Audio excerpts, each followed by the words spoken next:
sommes le vendredi 10 décembre 2021, il est 9h26 et le live de TV Finance se poursuit alors que le CAC 40 continue sur sa tendance à l'ouverture puisqu'il est en repli de 0,48% à 6974 points. Et afin de continuer à vous éclairer sur l'actualité des marchés financiers, nous accueillons tout de suite pour le bilan de la semaine Éric Galliègue. Bonjour Éric. Bonjour Louis-Antoine. Bonjour, vous êtes président de Valcan Expertise et vous allez, comme à votre habitude, nous résumer, nous éclairer sur les principaux points macroéconomiques de la semaine. On commence avec le bilan indiciel de la semaine, Éric. Alors le bilan est positif, on a bien remarqué que le marché a beaucoup remonté, notamment lundi, mardi, avec une phase haussière très forte qui a suivi donc la phase baissière précédente, bien sûr. Donc plus 2% en Europe, plus 4% aux États-Unis, donc un rebond plus marqué aux États-Unis.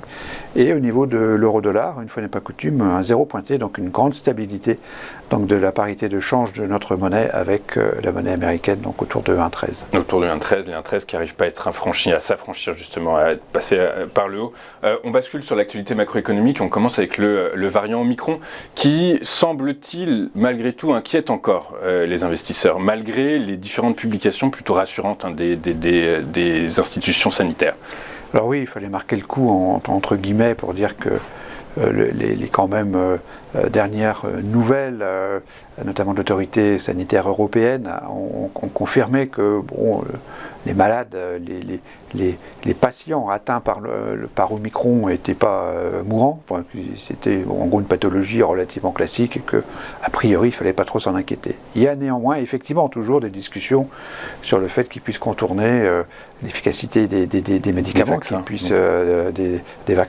qui puissent effectivement mettre en échec les différents vaccins. Ce serait effectivement un petit peu gênant, mais pour l'instant il y a quand même, en termes sanitaires, uniquement sanitaires, le chaud qui est soufflé après le froid de ce fameux vendredi d'il y a 2 semaines, où effectivement on avait une grande inquiétude sur ce fameux variant dont on ne connaissait pas encore le nom d'ailleurs. La dangerosité, etc. Voilà. Donc un plus 1 du coup. C'est plus 1, donc ça vient compenser effectivement les mauvaises nouvelles qu'on avait préalablement sur ce sujet, et donc ça fait un équilibre en quelque sorte. Un équilibre en quelque sorte. J'ai une question juste très rapidement, est-ce que le zéro existe dans votre matrice? Non. Si la notation est nulle, il n'y a aucun intérêt d'en parler. C'est le principe. Ça reste un système de pondération. Le zéro peut avoir du sens dans un système de pondération. Oui, mais là c'est un système de notation. Donc si je commence à parler des choses qui n'ont aucun intérêt, c'est pas très. Ça n'a pas de sens. Ça n'a pas de sens. Ok.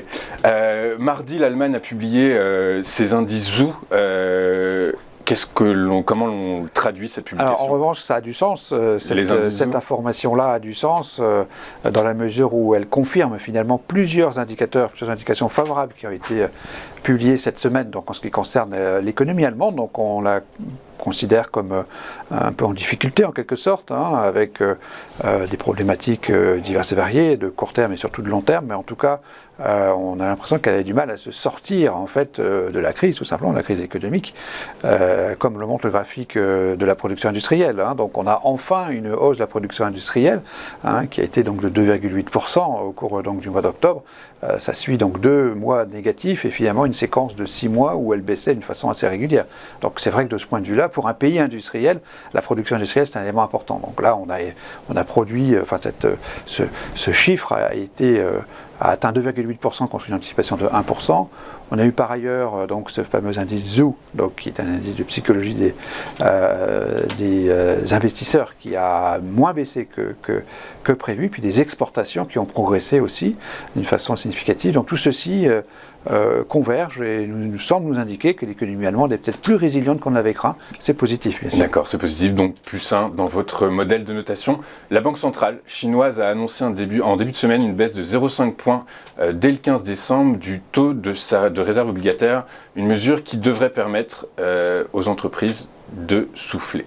Alors oui, c'est une posture du Parti communiste chinois et de la Banque centrale chinoise qui est beaucoup plus, je dirais, positive par rapport au problème de l'immobilier. C'est ça, en fait, le vrai sujet. Donc la Chine a baissé le taux des réserves obligatoires donc, des banques, ce qui permet de donner un peu de liquidité supplémentaire au système pour peut-être affronter un problème immobilier et des défaillances immobilières. Evergrande est en quasi-défaut, les agences de notation l'ont noté quasiment en défaut, il y a 2 agences occidentales qui le notent en défaut, on est quasi certain maintenant que cette entreprise va faire faillite, simplement ça va être organisé avec un soutien du Parti communiste chinois, et donc cette mesure permet de dire que finalement l'État chinois va probablement venir au secours de l'ensemble du secteur et qu'on n'aura pas donc une grande crise immobilière en Chine. C'est ce qui se dit hier. Alors j'apporte une précision, Evergrande et Keisa, qui est un autre promoteur immobilier chinois, ont été déclarés en défaut de remboursement de dette hier. Du coup, par Fitch. Donc on est bien dans ce que vous dites. On bascule aux États-Unis, où les coûts unitaires salariaux sont en hausse, Eric. Alors oui, c'est une information qui a été relativement peu commentée, mais qui me semble particulièrement importante. C'est vrai. C'est qu'en fait, les coûts unitaires salariaux ont augmenté de 9,6%.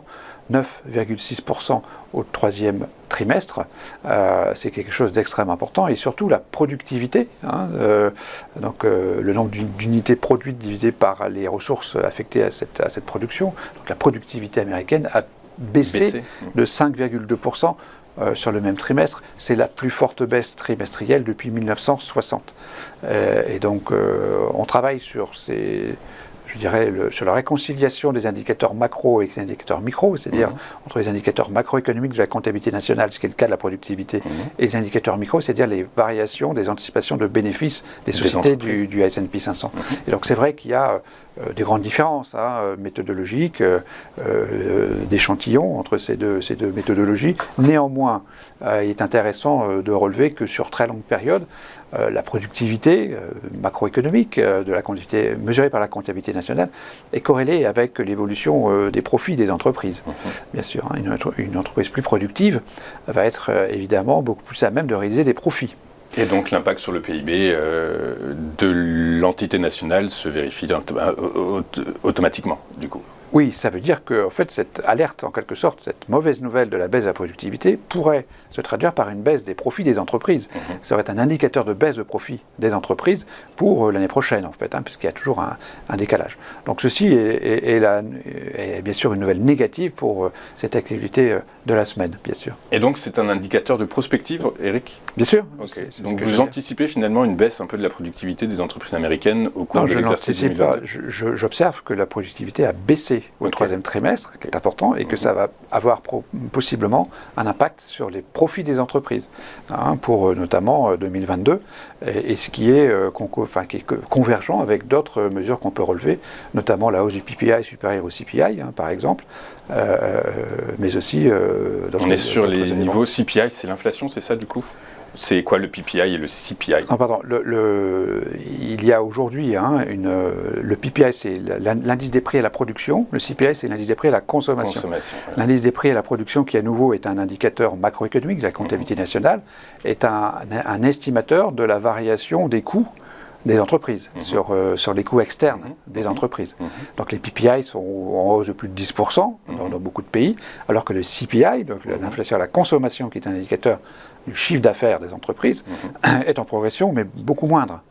Donc l'écart est inversé, ce qui signifie que les entreprises subiraient des hausses du coût externe plus importantes que les hausses de chiffre d'affaires mesurées en quelque sorte par le CPI, par le Consumer Price Index, donc l'indice des prix à la consommation. Très bien, je vous remercie Eric. Du coup, avec toutes ces informations, quelle est votre synthèse de la semaine ? La synthèse est positive puisqu'on a donc 3 éléments favorables, 2 éléments économiques favorables sur bien sûr le soulagement sanitaire, le soulagement en Allemagne par rapport à des indicateurs qui semblent montrer la résilience de l'économie, et puis l'attitude nouvelle de la Chine qui clairement montre finalement une posture plutôt positive pour l'immobilier, donc une forme de soutien qui va être mise en place pour soutenir donc ce secteur qui pourrait subir une crise importante. Tout ceci est partiellement compensé donc par la baisse de la productivité, qui est un indicateur négatif pour les profits futurs des entreprises. Et donc on a plus 2 cette semaine, ce qui est positif. C'est positif. Bonne note depuis que j'échange avec vous. Je crois que c'est la première fois que je vois un plus 2. Non, ça arrive, bien. Ça arrive régulièrement d'avoir des notes positives. C'est important, bien sûr. Merci. Donc dans cet environnement à plus 2, quelles seraient vos recommandations d'investissement, Eric? Alors la bourse a monté de 2% cette semaine, on est à plus 2, donc quelque part une forme de logique, en tout cas très court terme. Mais si on regarde sur plus longue période et par l'application donc, de notre approche d'allocation d'actifs par scénario d'investissement, aujourd'hui on a clairement assisté à une dégradation du risque, c'est-à-dire une augmentation du risque depuis plusieurs mois, alors que la bourse, on l'a bien remarqué, continue à progresser, ou reste à des niveaux élevés. Donc nous sommes toujours prudents, nous considérons donc qu'une correction de l'ordre de 10% serait nécessaire pour réaliser une respiration de marché. C'est ça. Alors on ne sait pas quand évidemment, il y a des chiffres qui tombent à chaque instant. Oui, aujourd'hui on attend particulièrement l'inflation aux États-Unis. Pour les États-Unis, donc on attend, le consensus attend 6,8%. 7% même. Alors il y a certains économistes, dont un qu'on recevait hier, qui nous annonçait 7%. Oui, la moyenne du consensus des économistes est de 6,8, on était à 6,2 le mois précédent, donc c'est une nouvelle accélération. Évidemment, une mauvaise nouvelle de ce point de vue-là serait défavorable au marché. On a une réunion de la Fed la semaine prochaine, donc voilà, c'est vraiment le rendez-vous de Noël, enfin de la fin d'année, on va dire, important. Alors est-ce que ça va catalyser une correction de marché? Moi j'ai le sentiment que c'est possible. D'accord. Après le marché aujourd'hui, la tendance haussière a une très grande inertie. On est très au-dessus de beaucoup, je dirais, d'indicateurs, enfin de supports.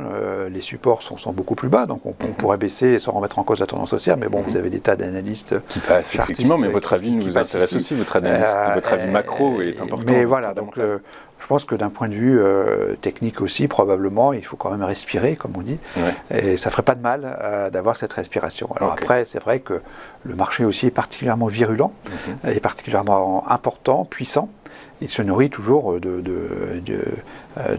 mêmes carburants. Donc la monnaie centrale, la monnaie banque centrale, qui continue à être déversée sur le marché, même si c'est un peu moins, ça continue à être déversé. Et d'autre part, les bénéfices des entreprises, qui malgré les risques de révision en baisse, tels qu'on a pu l'évoquer à l'instant, demeurent toujours extrêmement élevés. Ok, très clair. Merci beaucoup, Eric. Voilà. Merci pour votre présence. Je rappelle que vous êtes président de Valcan Expertise. Nous vous retrouvons la semaine prochaine pour un nouveau point stratégique. À la semaine prochaine, Eric.